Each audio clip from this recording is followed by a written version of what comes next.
4 মাস চিকিৎসা শেষে বাড়ি ফিরেছে আরিয়ান।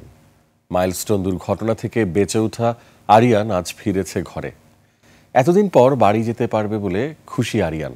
চিকিৎসকরা জানান, হাসপাতাল থেকে ফিরলেও ব্যায়াম এবং নিউট্রিশনের জন্য যোগাযোগ রাখতে হবে তাদের সঙ্গে। অনুপ পিয়ালের রিপোর্টে দেখুন বিস্তারিত। I am Ox.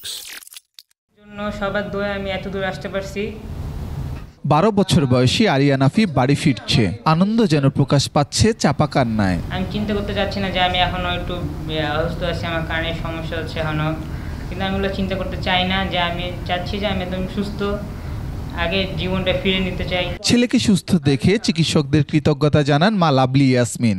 আমার কিছু বলার নেই, আমি ম্যাডাম সবার প্রতি কৃতজ্ঞ।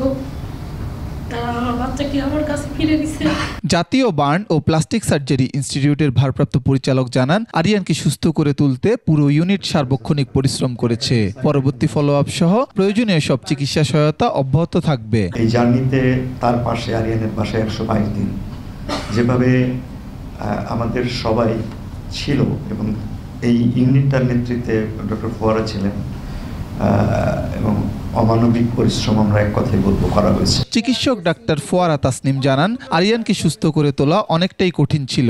এই বার্নের সাথে সাথে ওর মেন্টাল ট্রমাটাও ছিল অনেক। প্রথম দিকে আমাদেরকে সেভাবে যে আমাদেরকে সাহায্য করা, সেই ইয়েটা ওর কম ছিল। মানবসৃষ্ট দুর্ঘটনা কমানোর জন্য সবাইকে সতর্ক থাকার পরামর্শ জানান চিকিৎসকরা। খুব সতর্কতার সাথে গরম পানির ব্যবহার কিংবা অনুপ পিয়াল, 21 টেলিভিশন, ঢাকা।